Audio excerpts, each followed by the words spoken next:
মাঠের চারপাশে কয়েক হাজার দর্শনার্থী, জনপ্রতি ৭০ টাকায় টিকিট কেটে চেয়ারে বসেছেন অন্তত হাজার খানেক মানুষ, বেশিরভাগই দাঁড়িয়ে। মাঠে জায়গা না পেয়ে ছাদে, গাছের ডালে শিশু কিশোর ও তরুণেরা। তখন মাঠের ভেতর রাজশাহী ও দিনাজপুর ফুটবল দল নৈপুণ্য দেখিয়ে জয়লাভে মরিয়া। খেলোয়াড়দের উৎসাহিত করতে সমস্বরে জোরালো চিৎকার দর্শকদের।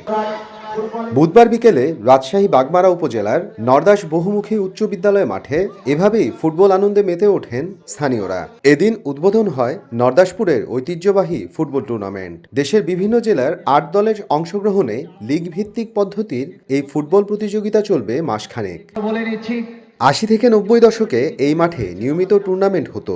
তা দেখতে হাজির হতো আশপাশের গ্রামের, উপজেলা ও জেলার ফুটবল প্রেমীরা। এখানকার মানুষ ফুটবল ভক্ত হওয়ায় সাম্প্রতিক বছরগুলোতে আবারও হচ্ছে আয়োজন। উন্মাদনায় মাতছে দর্শকরা। স্থানীয়দের ভাষ্য, অবসরে গ্রামের মানুষ অনেকটা ঐতিহ্য ও রীতি মেনে নানা উপলক্ষে আনন্দ উচ্ছ্বাসে মেতে ওঠেন। ফুটবল খেলাও তেমনই এক আয়োজন। গ্রাম এলাকার খেলা, তার মধ্যে নরদাস মাঠের খেলাটা খুব সুন্দর লাগে, তাই আমরা বিভিন্ন জায়গা থেকে আমরা খেলা দেখতে আসছি। গ্রামের খেলা হলে দর্শকের উপচে পড়া ভিড় হয়, এটাই স্বাভাবিক। আমার বাড়ি হলো চাঁপাইনবাবগঞ্জ, এসছি এখানে বেড়াতে।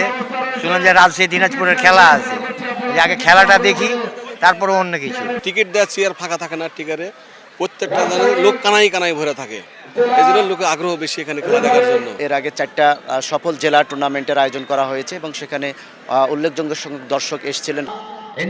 আয়োজকরা বলছেন, তরুণ ও যুবকরা যাতে মাদকের দিকে ধাবিত না হয়, মূলত সে লক্ষ্যেই এই আয়োজন। আমরা দেশ থেকে প্লেয়ার তৈরি করার চেষ্টা করব এবং সেটা কোচিংয়ের মাধ্যমে। স্কুল কলেজে যেমন লেখাপড়া হয়, অনুরূপভাবে আমরা বিকেএসপির ন্যায় অন্যান্য প্রতিষ্ঠান তৈরি করব, যেখান থেকে ক্রিকেট প্লেয়ার, ফুটবল প্লেয়ার তৈরি হবে। কি এই শক্তি, কি এই বল, মাদক ছেড়ে মাঠে চল।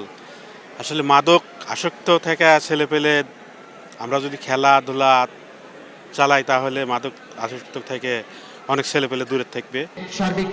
উদ্বোধনী ম্যাচে ১ গোলে জয়ী হয় রাজশাহী। ফাইনালে চূড়ান্তভাবে বিজয়ী এবং রানার্স আপ দল পাবে ১ লাখ টাকার প্রাইজ মানি।